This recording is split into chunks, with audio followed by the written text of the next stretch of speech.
Hey, it's Liz D'Alto, and this is the Untamed the Wild Soul Woman podcast. From body image, sex, spirituality, money and relationships, to motherhood, creativity, business, communication, and desire, Untamed the Wild Soul Woman is the place to come for real stories and powerful advice to help you reclaim and redefine womanhood in the 21st century. Welcome to episode number 141 of the Untamed the Wild Soul podcast. I am your host, Elizabeth D'Alto. Today's guest is a fierce one. I met Shaa at a conference last year and was immediately drawn to her spunky badassness, which you will feel almost immediately once you press play on this conversation. We talk about friendships and, more importantly, sisterhood, how your support network is your most important network, being an alpha woman in life, business, and relationships, and we get super real about racial and gender systems along with privilege. Not something I've talked about a ton on the podcast yet, and Shaa is super opinionated on it, so it was very fun, educational, and enlightening to explore it with her. This woman is straight to the point, no fluff, no woo, kind of different from our usual guests, and I really dug it, so I hope you do too. Anything we mention in the interview can be found on our show notes page at untameyourself.com/episode-141. And if you want to share, comment, ask questions, give insights after you listen, you can visit us in the Facebook group at untameyourself.com/Facebook. Enjoy the show.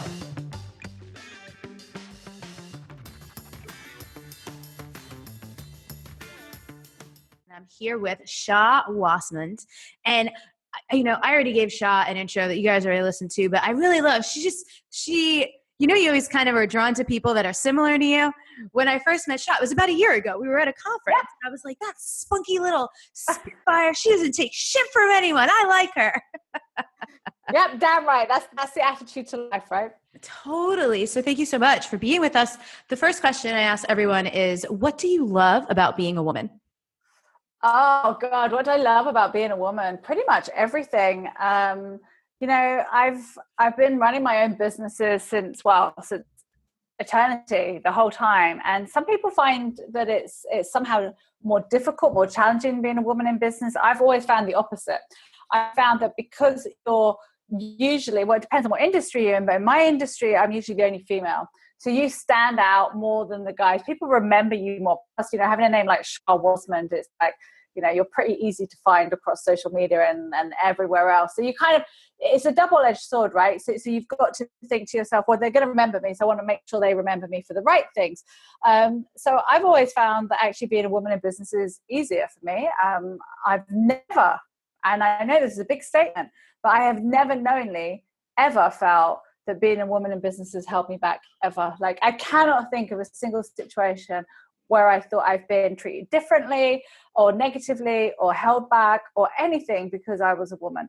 The other thing that I love about being a woman, probably more than anything else, is our sisterhood. And when we get it right, we can create miracles. And when we get it wrong, we are just bitches from hell. And I would always like to be in the first camp and not the latter. And I think, how you grow up as a young girl and the experiences you see and how your mum is with you and how you are with your friendships early on and how you see women as you go through your career, treat other women, all of that has an impact on you. And for me, I'm just super grateful that I've always had role models who have shown me that collaboration and not competition is the key. And, I love that. Probably one of my favorite quotes in the world is the Madeleine Albright quote that there's a very special place in hell for women who don't support other women, because I think we are so done with that shit, right? There is more than enough room for all of us. Yeah we have conversations about that a lot on the show. By nature of just being who I am, and that most of my friends are entrepreneurs, a lot of the people who come on are entrepreneurs, not everyone but most. And the show, it's not a business podcast. It's not just for entrepreneurs. But I find that the world is kind of moving in a direction of being more like freelance entrepreneur oriented. I know Angela Loria. When Angela was on the podcast, she talked about being the CEO of your life, being the CEO of your career, and so that sisterhood piece regardless of how anyone is going to be applying how they relate to their womanhood, that is something that weaves, you have that in your family, you have that in your personal relationships. Totally. You have that everywhere. Yeah, it makes no difference whether you run your own business or you work for someone else. The sisterhood of support carries you through the good times, the bad times, and all the in-between times, whether it's losing a job, whether it's losing a relationship, whether it's whatever it might be. It's the women who see you through those things. Yeah. So I'm curious, I imagine, and I don't need to make an assumption, so you'll just correct me if I'm wrong here. In your bio, it's so fun to see like all the various things that you've done in like these like badass and very interesting industries. But like you said, places where you've mostly been the only woman. So I would imagine that sisterhood is like extra nourishing for you if in a lot of your time at work, you're surrounded by men and things like that. So I'm curious, how do you integrate it and get it in your life? So I make it a priority. So what's interesting for me is that most of my friendships are friendships that I've had since I was 20. So either from university or actually most of them are just like almost just post-university. So some of them are from uni, but most of them are post-uni. And those friendships, I have a very tight circle. And, every few years, somebody else comes into it. And then I have a broader circle of people that, I love and appreciate, but my inner core circle has been there for a very, very long time. Right. So I work on it. Like to me, my number one priority in life is being a 3 a.m. friend. People think it's making money. People think it's being ambitious. I'm all of those things, right? But none of those are more important than being a 3 a.m. friend. So for me, on my deathbed, on my tombstone, all I wanted to say is she was my 3 a.m. friend. That's it for me.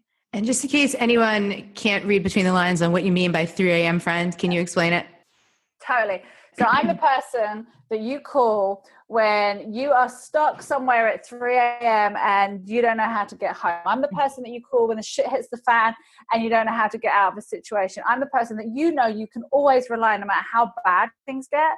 There'll be loads of people who are there for you when everything's good and great and wonderful. And that's great, but it's not real. What you want is a person who's going to be there at 3 a.m. when everything's falling apart, when you don't know how you're going to carry on, when you don't know what you're going to do tomorrow, when you don't know how you're going to pay your mortgage, or you don't know how you're going to pay your rent, or you don't know how you're going to feed kids, or you don't know how you're going to get through the fact that your marriage is broken down, or you don't know. And what you need is someone who just drops everything for you and is there, regardless. Full stop, period. No questions asked. It's like ride or die. Yeah, I love that. And so, but I have a question. I'm sure every once in a while you have a 3 a.m. friend, you travel a lot, you do a lot of things for your business. What do you do when like you physically like can't actually be there? Oh, I'm on the phone. I drop everything. If it's literally 3 a.m., I'll just wake up and I'll be on the phone and I will figure out what the problem is and I will stay on the phone until I've helped get them through it. And then practically, I think, okay, so what can I do to help them out of this situation practically? Is it that I can just go online and do some food ordering for them? Is it that I can go and get them a massage? Is it that I need to go and get somebody to remove their idiotic husband out of their house? Whatever it is I have to do, I will do it. Do I need to call a guy? Right. I have plenty of guys coming from a boxing background. I have plenty of guys to call, right? But don't be mistaken by my petiteness, right? Yeah. I mean, genuinely, I drop everything. That's what you should do. That's so interesting. So I bet you didn't think the conversation was going to take this thread. I never know what direction the conversation is going to go in, but I'm selfishly really interested in this right now because one of the things I've noticed, so I don't have friends from college, a handful of girlfriends from like before that, but like they're not my closest friends from like moving and traveling and being an entrepreneur and growing and changing. So many of my friends are in all over the place, different pockets. Yeah. I'm now kind of cultivating and curating some local community. But what you're talking about, like those 3 a.m. friends, is something I've noticed, especially recently being out of a relationship where I had a partner. So I didn't actually notice the absence of the 3 a.m. friends. And so like you move into a new place and you're like, damn it, I need an extra set of hands. And that's what I'll give you some great examples. A 3 a.m. friend is the one who, if you've got kids, right, and you've got a problem with childcare, they take the day off work because you're traveling and they pick your kids up from school. A 3 a.m. friend is when you move, when you split up from your partner and you move, they show up and help you do the U-Haul. They show up with food, and you don't need to ask them. They know that you're in this situation, whatever it is, and they just do what needs to get done. Yeah. Well, and the cool thing was I actually looked around. I was like, oh, I've got a bunch of them. I just didn't ask. So I think that's part of it too. Oh, this is really interesting. This is really interesting because you see, I think that this is our biggest challenge as women. And I happen to think the British women are even struggle with this even more than American women do. We don't like to ask. We see asking as a sign of weakness. Now, I see asking as a sign of strength. And therefore, I'm like literally like world class. I'm like, Usain Bolt meets Michael Phelps of asking. Like, I will ask for everything all the time, anytime, like constantly, because I never ask for anything that I'm not prepared to do or give myself. Yes. Okay. I think that's really huge. So just like, don't ask for anything you're not prepared to do or give yourself. So we talk about discernment a lot on the show. And I think that's just like a great discernment point. Like if you're not willing to show up for someone in the way that you're asking them to show up for you, find someone who you are, right? Absolutely, totally. And you know what? We don't need 100 3 a.m. friends in our lives. We need, maybe 5, maybe a handful, right? That's really all we need. And they don't have to just be women. They can be guys too. I'm super lucky that I've got some incredible guys in my life who are 3 a.m. friends who go to bat for me every day of the week. And I think that's my greatest asset. I talk a lot to people about building up their support network and how your support network is actually your most valuable network. It's not your business contacts, it's the people. So I liken, if I put this into a business context, I liken being an entrepreneur to often like walking a tightrope, like a circus act. And your support network is your safety net underneath you. So when you've got a strong support network, you don't look down. You just look ahead because it doesn't really matter because if something goes slightly wrong and you fall over, you've got a support network to pick you straight back up. But if you don't have that and you're walking this tightrope of launching your own business, and you're constantly afraid because you're constantly looking down because you're worried what happens if. But when you've got that strong support network, those thoughts go out of your head and you just focus on moving forward. Yeah. And there's all different categories of support. So for you, what would you say, just in your life, because we're interested about you in this episode, what are your like top 3, 4, 5, like the categories of support in your life that keep you going? Oh, for men or women or both? Any, okay. Like really rank them. It doesn't matter if they're in order, but like the things that cool. The wind beneath your wings, Shaa. Yeah. All right. I got it. So this is, for me, it's having the people who physically show up for you when needed, right? You're having a bad day. They realize it. They come around for a cup of coffee. They take an hour out of their day to travel to come and see you. They just physically show up in whatever the circumstances are. Then there are the people who like, oh my God, I'm so lucky. Like I have the best ex-boyfriend on the planet. Like he's been my ex for 10 years. It's not a recent thing. And maybe more than that now, probably, a bit more than that now. And when I have any childcare issues, he'll be the first to pick them up for me. He'll say, I'll go get Jet, no problem. I got it covered. And then my other friends will say, it's okay, I got it covered. And then somebody else will say, it's okay, I got it covered. And then it's also practical things like, when shit needs fixing in the house and I don't know how to do it, having guys who are happy to just show up and come and help out.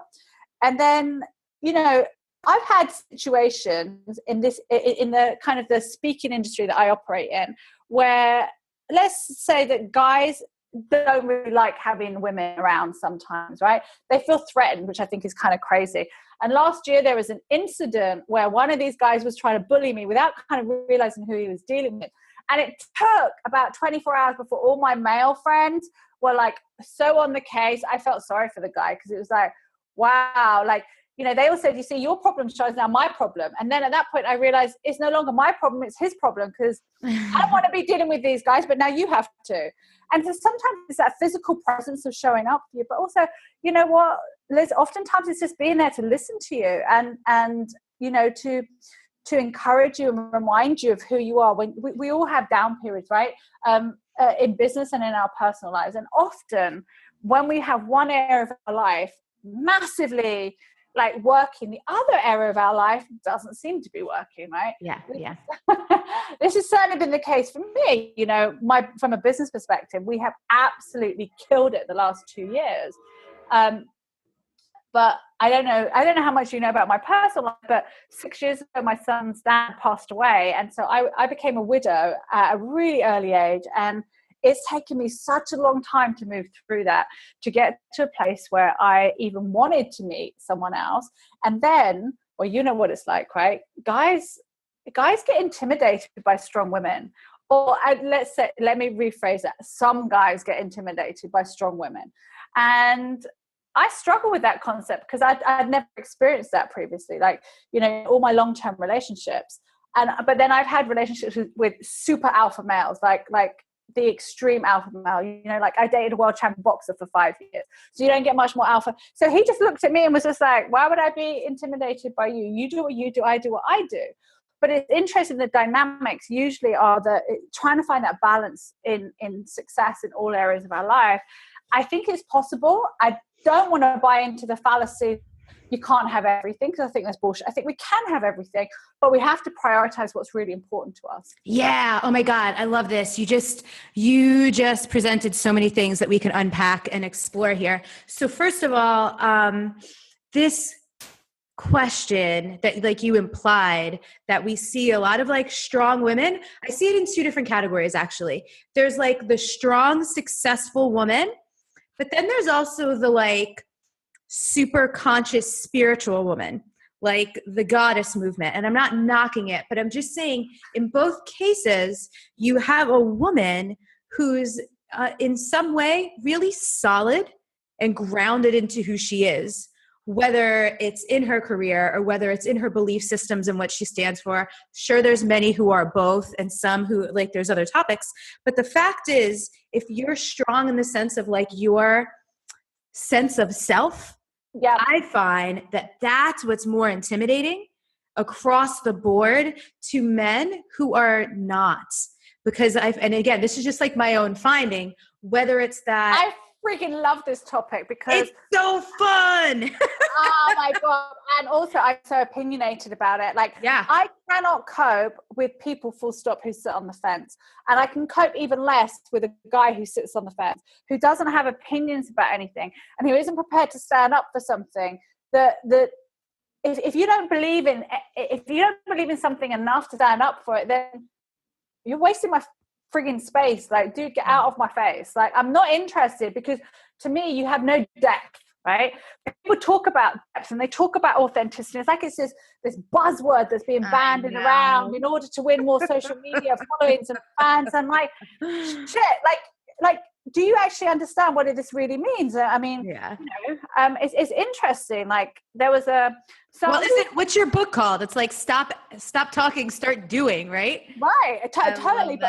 But I feel that across the board on lots of different issues. And, you know, most recently, I've got into very heated debates around Black Lives Matter and around Trump. And I've been told privately that I shouldn't do this because I have a public persona. And like, that's exactly why I'm going to keep doing it, because I have a duty and I have a responsibility, because with power comes responsibility. And the very least I have a duty to do is to elicit a more considered conversation. And when people think that Black Lives Matter is somehow dismissing or demeaning other people's lives, I'm thinking that is such bullshit. It can only come from a white person. I'm sorry, but I'm a white person. And it's fascinating. And I'm sure you've seen, there's like plenty of articles or people who have drawn like easy examples that a kindergartner could understand. Like, if I'm sitting at the dinner table and like we all have food and one person doesn't have food and we're like, where's that guy's food? It has nothing to do with the rest of our food. That guy's just not being considered. Like, he just wants his freaking food. And I seriously, you know, I was born in California, and I seriously worry about the state of America when I see some of the things that are happening. And I am equally super proud of, not that we're perfect in the UK, but particularly around the Black Lives Matters campaign. And I was very public in my views. My son's mixed race. I grew up in an all-Black Baptist church, being the only white person going to Sunday school.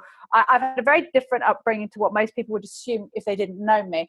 And having a mixed race son, this hits home personally for me. Like, I do not want my son going out into a world where he's going to be judged on anything other than who he is, what he does, and how he treats people. And I will die to make sure that that's the case. And I would fight with my life to make sure that's the case. So when I meet guys who will sit on the fence and make no comment over it because they're fearful that they're somehow going to alienate or lose their white middle class potential customers, I'm like, whoa, yeah, you ain't in my universe. That's not my world. And I tell you something else, the world that we operate in today from a business perspective, whilst you might polarize, or I might polarize people with my views, equally, I galvanize people with my views. So the people who truly love what I stand for, and they're the ones who are going to become your best customers because they're more like you, so they're easier to work with because they think like you, so you get better results for them. So really, it's just a win-win-win. And those people who don't like what you say, they disappear, and that's cool too. Yeah, we are not here to please everyone. We are not here to please everyone. No, I'm with you. And you know what I find fascinating though? I see, so I have my own way. I have a lot of private groups, and I also, I like to do research and understand things if I'm going to talk about them. So I love that you're so outspoken about this, and you have like firsthand, like personal experience with things. So there was a while when I was just like quietly doing some research, like asking some of my Black friends, like, what's it like to be you right now? Like really looking into like, what were the details? Like what's going on? Because I noticed there's a lot of people who take things that they read on Facebook, or like they take other people's opinions as facts. And that's when I think it gets really dangerous, because then you have a bunch of people and no one actually knows the facts. And I think to have a deep conversation and a helpful one, you need to know some friggin' facts too. And you know what? The reality is, no matter how much I might try to understand a situation, every day I wake up as a white woman in a Western world. Yeah. And therefore, by default, I am privileged. Yeah. I don't care what anyone says. Whether we want to say that it's harder being a woman or not, maybe it is. But I still wake up as a white woman in a Western world, and not a Black woman in a world that is still developing, where they're struggling to find water, or as a Black woman in a Western world who by default is automatically earning less than you and I. Yeah. That's bullshit, right? We talk about the gender divide in terms of pay, but we don't delve deep enough into what that looks like from a racial parity perspective. And I'm just conscious that whatever my viewpoints are, they're my viewpoints, but I still wake up every day as a white woman in a Western world. And so no matter how I might try to understand what it's like, I can never and will never be able to truly understand, because when I walk down the road, people don't know my viewpoints. They just look at me as a white woman walking down the street. Yeah. And we need to be conscious of that before we make judgments of what it's like to be in other people's shoes. Totally. Yeah. And so I'm with you. The all lives matter thing. Every time anyone, I was like, you guys, just missing the point. You just missed the whole point. Exactly. It's like, yes, of course, all lives matter. But like in this context, that is not what we're freaking talking about. And also, Black Lives Matter is not saying that other lives don't matter. What it's saying is that right here, right now, it is our lives that are in jeopardy. Yeah. We're the ones who every single day, it's interesting when I was reading through some of the threads, I saw a lot of the Black community in the UK commenting on the American threads. And the constant theme that I saw coming through the Black community, the UK Black community, was that whilst we are not perfect, no one felt like if they were pulled over by the police, they were going to have a gun put to their head. Nobody felt. They said we get pulled over more, and that's still wrong. But at no point are we fearful of our lives. At no point do we walk down the street in a mixed race relationship. Let me tell you, it has been a non-issue since I was 18. And I remember coming to the States with my boyfriend at the time at 18, and neither one of us, he was Jamaican, neither one of us could understand that people were looking at us, because in London, it was like, it's non-issue. It's not even... And that was years ago. It's really interesting to see how advanced the US is in some ways, and how super behind it is in other ways. Yeah.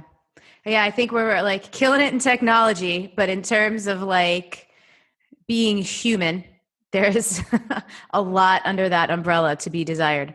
Yeah, and I mean the whole current political fallout, I think, is real representative of that. And whatever your individual viewpoints are on that, I just from a UK's perspective, we struggle to understand how Trump is allowed to even be a Republican candidate, because in the UK, what would happen is that the Republican Party would remove him and they would replace him. Because I'm a Democrat and I'm happy to sit and break bread with a Republican.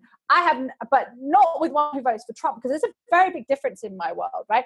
And for me, it's we look at this and we're like, do they not realize that everyone is laughing at them? Like, does America not realize that the rest of the world is looking at you thinking, are we on some kind of like freak reality show that we're watching right now? Because that's what it feels like. I was in Europe last month at the time we were recording the interview. And it was interesting to like just feel my awareness about being like embarrassed. Like there was a piece of me that almost didn't even want to open my mouth so that people could hear that I'm from the US. And it's interesting because like I don't get super involved in conversations about politics. Again, just something I'm not well versed, well educated, well researched on. And I won't just sling around opinions that are not based on things that I have researched and that I know. And so and that's healthy, right? That's healthy. That's a healthy attitude to have. Right. And it's just so funny how I noticed myself wanting to be like, but I'm not interested in any of that bullshit that's going on right now. It's almost like I wanted to like apologize and be like, what happened in other places? I think you've just got to hope that, everybody comes through this and comes out the other side with a greater understanding of the importance of morals and values, of whether you're a Republican or you're a Democrat. There are plenty of Republicans and Democrats who have fantastic morals and values. And the fact that they have differing political opinions doesn't make them any less human or humane, right? There's a difference between being human and being humane. And I just think Trump seems to miss out on both counts. It's funny because I will say where I do get a lot of my political information is I love to watch the late night show with Jimmy Fallon. Yeah. And it's just like the things he makes fun of. And what's shocking to me is just like the things that aren't jokes, like the things that have actually been said. And I'm like, he's not making that up. Like these people said these things.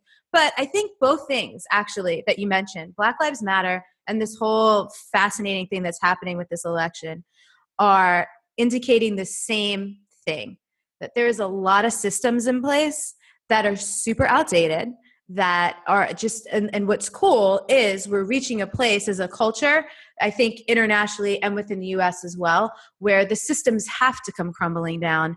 And that's why it looks ridiculous. And that's why it's kind of a shit show, as unfortunate as it is, because I don't think people would understand how bad it is without seeing it.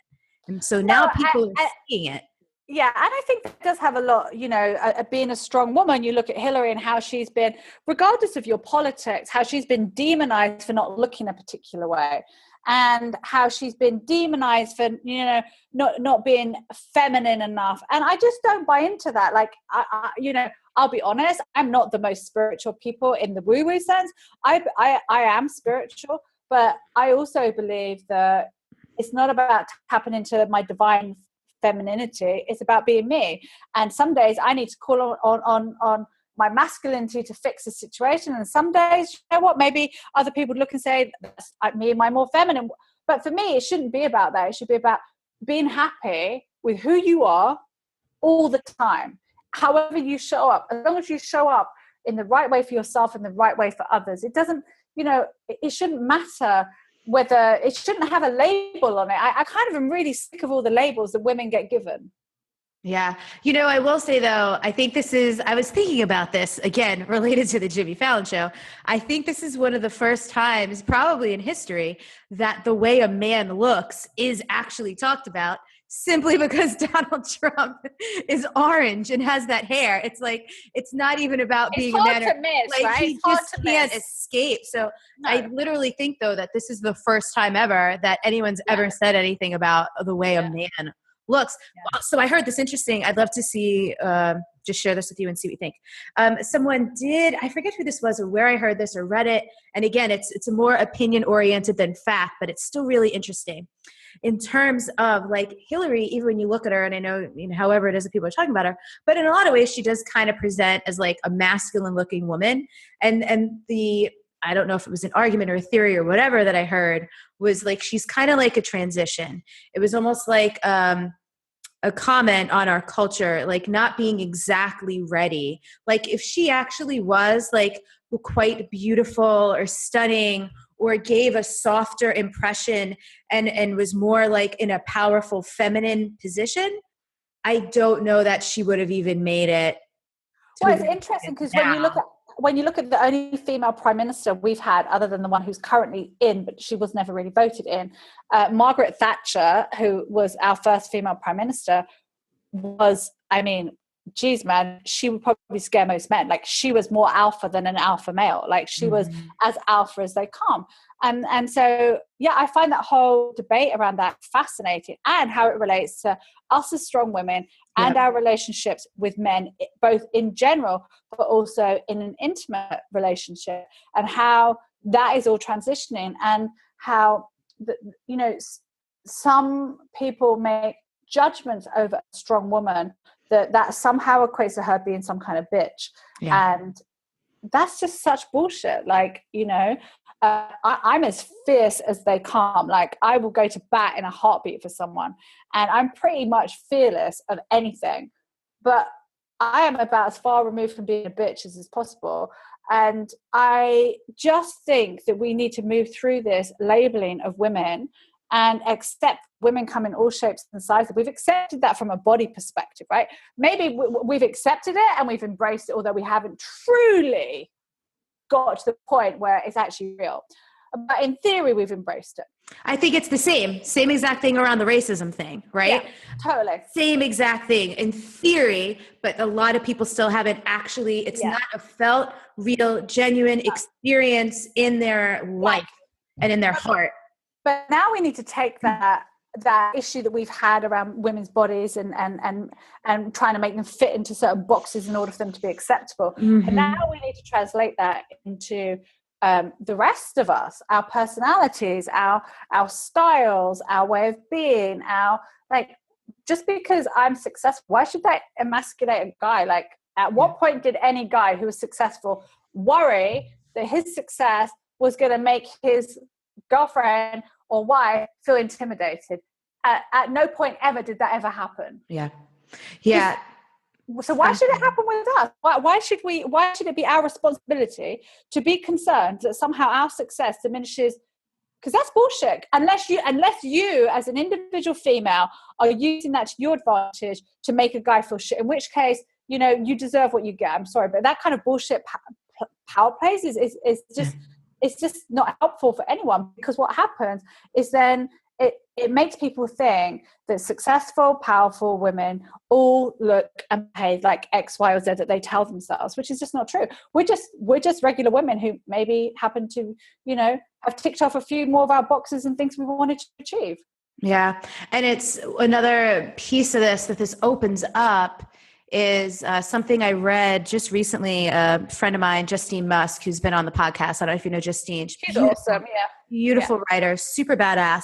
She had commented on, someone had written a post about how so many of her friends were raising sons. And these were like really conscious, like badass women, and they're raising the next generation of men. And I loved Justine's response, because it wasn't like, yeah, that's great, rock on. It was like, I wish I could totally resonate with this, but until it's like across the board, it's all okay. Like women could be successful and like men can be stay-at-home dads without being like judged by the moms on the playground. Because the fact is, take gender out of it, right? Because that is also quite fluid now, right? So it's like you might look like a woman, but you identify as a man, whatever it is, and it doesn't matter. If you are built to like be an amazing parent, then like be at home with the friggin', like, you know what I mean? Like, why should you be at work trying to do something you're not built to do? Why should your gender dictate? Yeah. Why should your gender alone dictate Yeah. the outcome of that situation. And equally, talking about, ebbs and flows of fluidity, you know what, it might be that for 2-3 years that's what you do, and then you swap roles because your circumstances change, or another opportunity arises for you and drops, or they just think, well, actually no, you know what, I'd like to take some time off now. Maybe you want to co-parent this, and it's not even just about kids, it's about your whole working relationship. I'll be honest, I come from I grew up in what you'd call the projects, like in council houses. We've never owned our own home. I was the first person in my family to do so. And I've never had any financial help because there was no financial help to be given. So I grew up in a real poverty environment. And yet I have been fortunate enough to have earned really pretty decent money since I was 21. And as a result of that, every single relationship I have ever been in, apart from for 2 years when I was dating a world champion boxer, when he was at his peak, I earned more money than my partner every single time, always, without fail. And now that's become even more, because the more successful I become, that gap is now bigger and bigger and bigger. And so it takes a very particular type of guy who's going to be able to handle that. What's up, Wild Ones? Quick break in the show to let you know of a few things we've got going on in the next few weeks that you definitely don't want to miss out on. First thing is our Spain Wild Soul Movement Retreat from February 17th to the 24th is officially open for registration. And if you register between now and the end of the day on Monday, November 28th, we got a little bonus for you, a little early bird. You can save $200 on enrollment. The code that you want to use for that is earlybird at checkout. You can get the full details of that retreat at untameyourself.com/Spain. Second thing we've still got going on this month, which you might have already heard about, you might even already be participating in, is our Unconsume Yourself training. This is a really different training. I've never done anything like this before, and so far, people are loving it. It's a life detox. Basically, we're taking a look at all the places and spaces in your life where the drama, the stress, the tension, the over-busyness, the overextending and over-giving is happening, and we're cleansing that stuff out. We're decluttering your mental, your physical, your emotional, your digital space, and we're really helping you not have to carry so much crap into the new year. So you can have a lot more space, a lot more time, a lot more energy, a lot more focus, and a lot more clarity for the things that truly matter to you, and also be honest about what truly matters to you. So that training is free. There's 4 calls. 2 of them are already done. The recordings are available till the middle of December. You can join and access the recordings at untameyourself.com/unconsume. Next, after that, starting in the month of December, I'm going to be taking applications for my 9-month annual mentorship program that I run. This year, I've changed the name of it. It's called Emerge. Like the Unconsume Yourself training, it's going to be a really different approach to mentorship. So I'll share more about that when it's available, but I just want to let you guys know Emerge is coming soon. And then the last thing is Wild Soul Sweat. We have a beta program for you. I've teamed up with one of my women in teacher training, Miss Shauna Kathleen, and we've created a little fitness program, Wild Soul Style. It is a mantra-infused, soul-soothing, body energizing and strengthening program.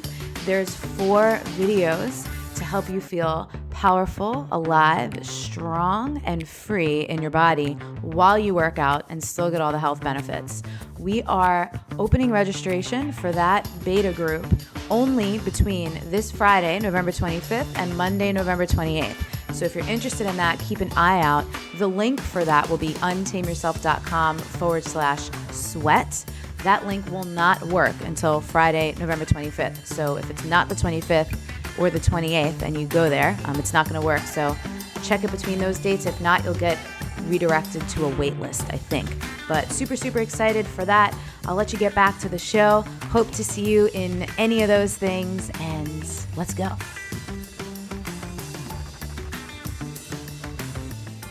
I had a really interesting conversation with a male friend of mine last night who happens to have served for 11 years in Afghanistan. And I was saying, I don't get it. Am I intimidating? He said, are you kidding me?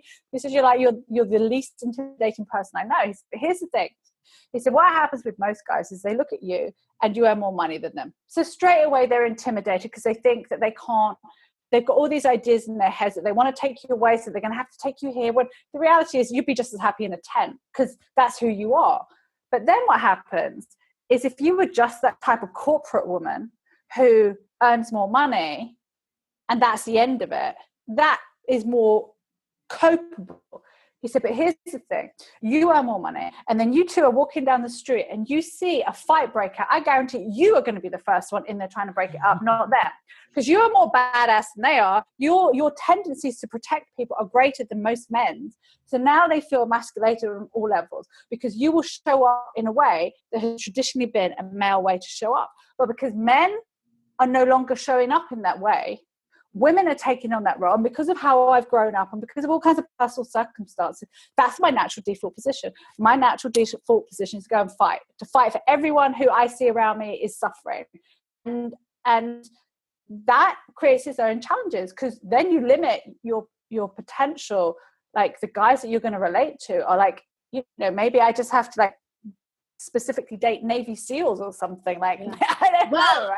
So here's what's really fascinating. I've done a lot of studying of men over the last few years, obviously from having been with Michael, and that's what he does. It's just like learning a lot by osmosis, but also just like, I find it fascinating, like studying men and women, Alison Armstrong stuff. And this is a real thing. I learned this in a book called No More Mr. Nice Guy, but really a lot of the culture and a lot of the conditioning, so many men in this day and age who are like adult males were never like, there was no rite of passage into like being a man.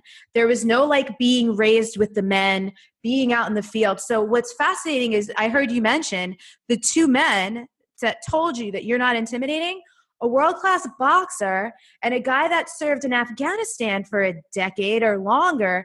These were men who were like in man places, like traditional man places, but still ingrained and cultured into man, right? Yeah, absolutely. And that's, I think, a lot of what we're missing. And then a lot of women were cultured through these school systems, through these religions and things like this that are very masculine in nature, of like linear, follow the line, stay in the rules. So it's like, oh, you're too masculine, but this is why I even have a job.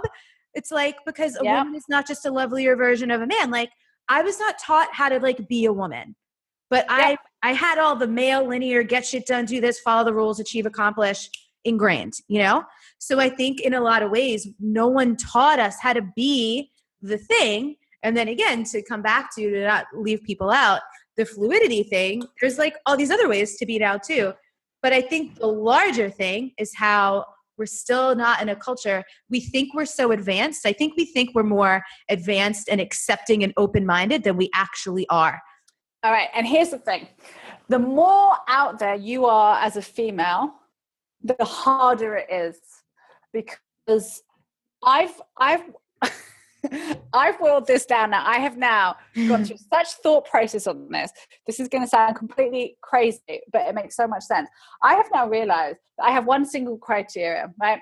For like a long-term relationship, for it to work, I have one very basic criteria, and it's this. This is based on me, not on anyone else, but who I am as an individual female. If I'm on a plane and that plane gets hijacked, if I don't know for sure that that guy is going to be first out of his seat,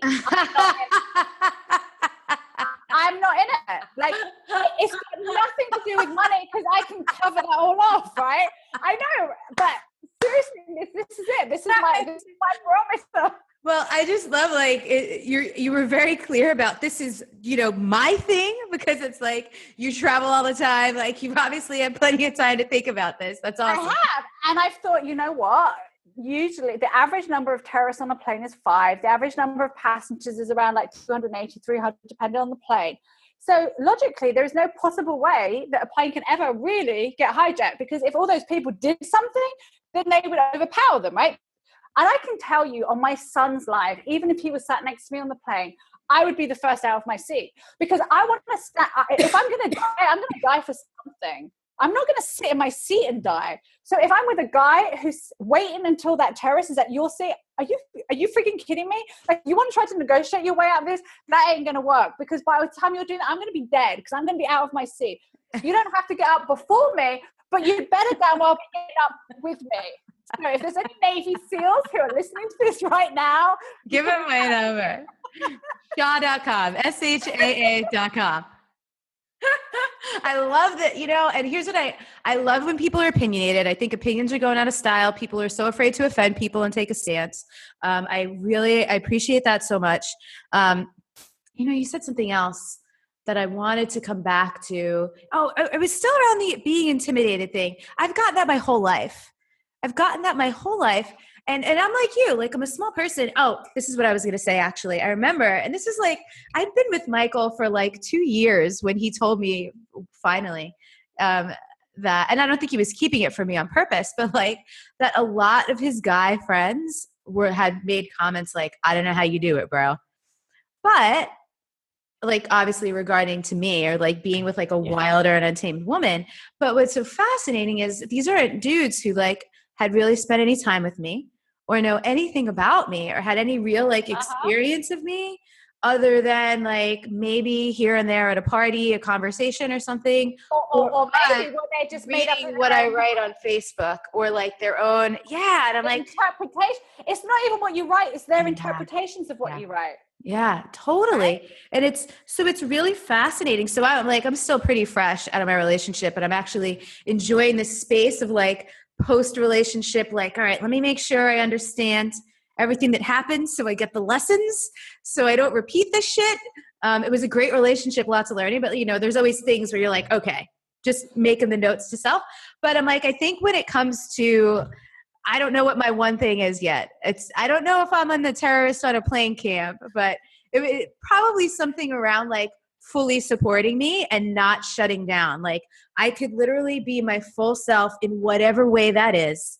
And they could just be with it, whether it's a chaotic day, a successful day, like a celebration day. It's an amazing, huge day in business. And it's like, I want to go out and celebrate. I got it because like, I just had this amazing success. Like, I think that's going to be a core thing for me for sure. Someone who like does not shut down in the face of my fullness in any capacity. And it's interesting that you say that because actually it's a sign of intimidation when they do. Yeah. Right? It really is. So I'm super lucky that I actually have never had a long-term relationship with any guy who's done anything other than that. But the two relationships that truly worked for me were genuinely both with guys who would be the first up on that plane. And here's the thing. So my standard, I always say that if you've got daughters, her first boyfriend is more important than her husband, because that's where she sets her standards. Her first long-term relationship, that's where she learns how to be treated or what she's prepared to accept. And I've seen it with all of my friends. Those of us who had great first relationships have continued. Those of us who had really bad relationships also pretty much continued. Some broke the mold. Now, for me, I had a great first relationship and second. And I'm friends, like genuine friends, with all the guys I've had a long-term relationship with. And these, even from when I was 17, like we're still really, really close friends. And that's because I think if you choose a good human being, they're still a good human being when your relationship ends. Yeah. Maybe you just went in different directions. But as I've got to know myself more and more, and I've tried to understand what is it about those relationships that was different to the others. And the difference was that I am like Superwoman. I'm like a lioness. I'm constantly padding and checking what needs to be done, what needs to be fixed, who do I need to protect. And it was only with those guys that I feel like I didn't have to do that. So the other guys supported me, encouraged me, were proud of me, were not intimidated by me. But if we were on a ship and it was sinking, they would die to save my life, but they would never have to because I would have got the whole fucking ship off before they knew there was even a leak. Right? I'm enjoying this. This is giving, and I'm loving this so much because like you're quite different, like from a lot of our guests. And it's like, I think there's probably so many women. I can just see the notes coming into the Facebook group now. Like, oh, I love her. She's so badass. And like, we need this. We need all this. And this is like actually one of the reasons for even having the podcast is just to model for the listeners and the watchers, like how many different possibilities there are for how to be human, right? Like all the different ways to show up. And showing up is so important because if you expect someone to do that for you, whatever it is that you expect, you better be prepared to do it for them. So I never expect anything of anyone in a friendship, in a relationship, that I'm not prepared to give myself. And you know what? It's really interesting because people make all these assumptions as like Michael's friends did about you, and they make those about me. And it's funny because I had a very similar conversation with my ex, who was the boxer, and his friends were all saying, "Oh my God, she's got you wrapped around her little finger. Oh my God, you just do this, that, you just do whatever." And he just turned around to me and said, "Yeah, and I'm really happy. You guys are really miserable. Like, what's next?" Like he said, "I don't have anything to prove to you guys. Like, I have nothing to prove about being an alpha male because that's who I am. So I need to like make her feel intimidated to make me feel more powerful because I am powerful and I don't need to prove shit to anyone. So you lot go and get on your way with your very unhappy relationships, and you know, good luck to you." And another thing was really interesting that people don't understand is how you treat people is so important, because all the things that I've said about what I expect from other people is only one side of it. But, you know, I'm super nurturing. Like, I will always go out of my way to you know, cook and take care of. And that's like a real mothering instinct. So if I'm in a relationship with a guy and they're going through, I have quite male tendencies in the way I think because I've grown up working in an alpha male environment. So I just want solutions. I don't really want to talk about it. I've got a problem. I want a solution. And if a guy's got a problem, I'm like, okay, right, let's figure it out. I've got you. Let's go. Let's figure it out. We can work it out together. But then there are times when guys equally need to be able to just be and just need to be taken care of without feeling emasculated for it. They just need to be silent. They just need to have their space to think.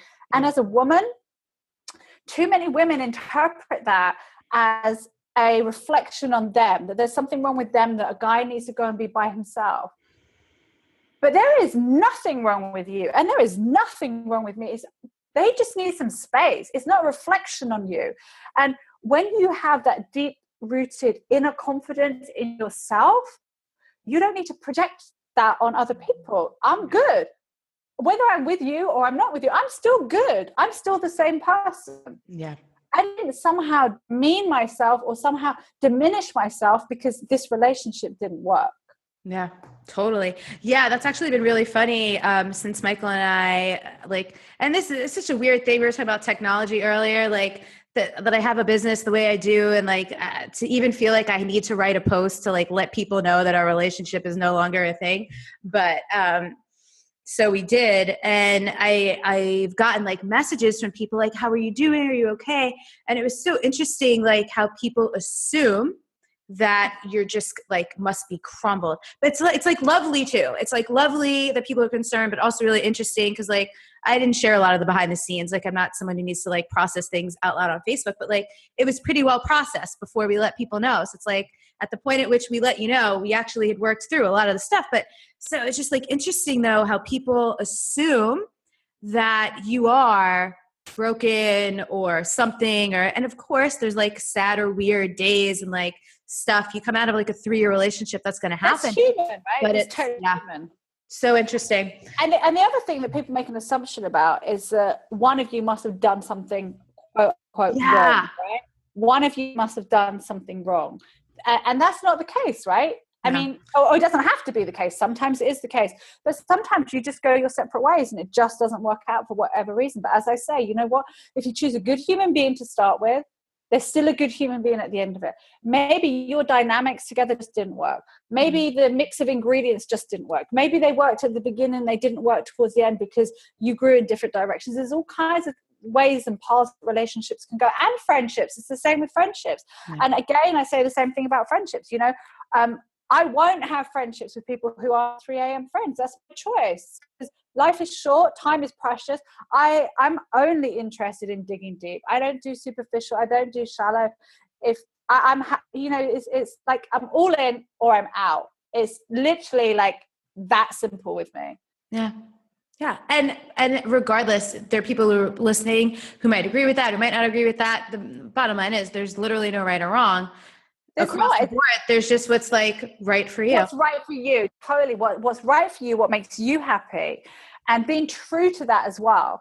And I think this is the most important thing, because some people maybe some people are like me and they hide it because they think people won't like them. Maybe some people feel like they have to be like me in order to be successful. But the truth is, you just have to be yourself. And the moment you can truly embrace yourself in life and in business, everything becomes so much easier. You know, so much easier.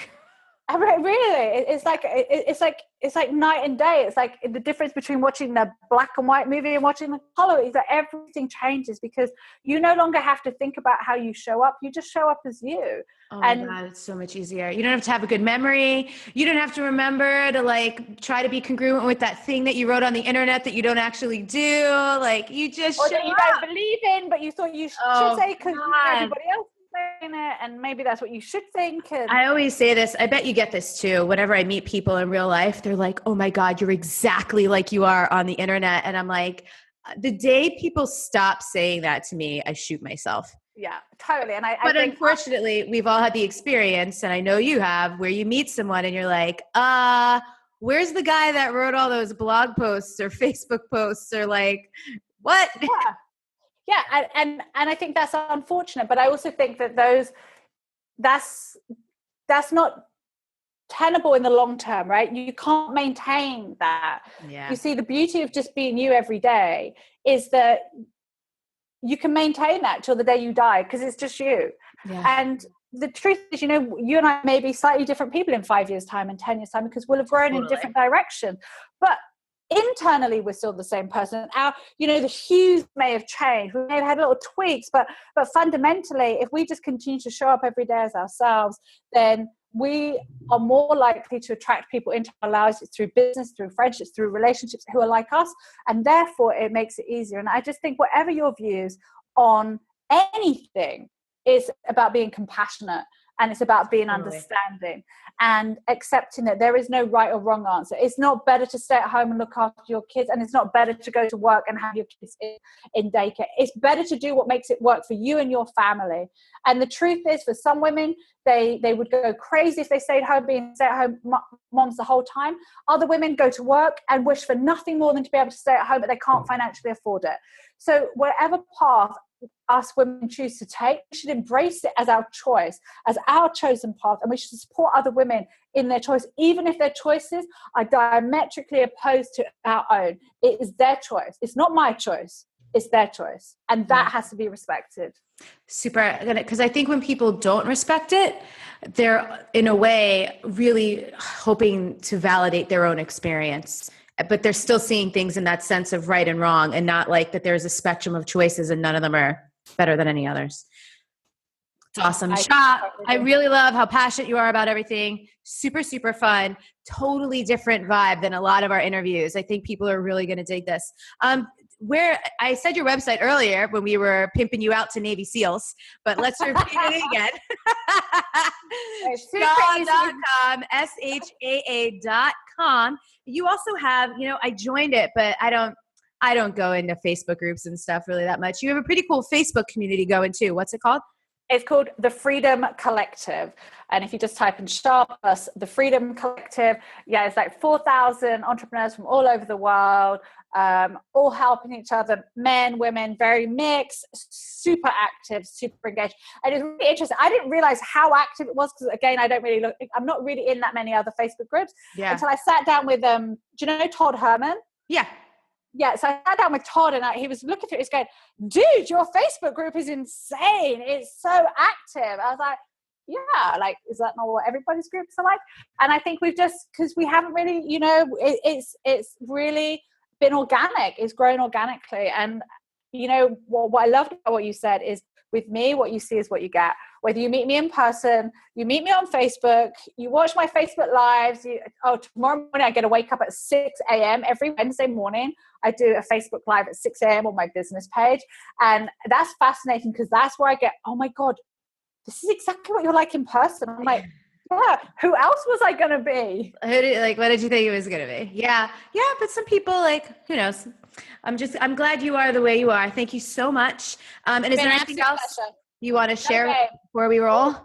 No, all good, babe. Really enjoyed it. All right. So anyone listening or watching who wants to make comments, let us know what you liked, ask any questions. You can come on over into our Facebook group, as always, at untameyourself.com/Facebook.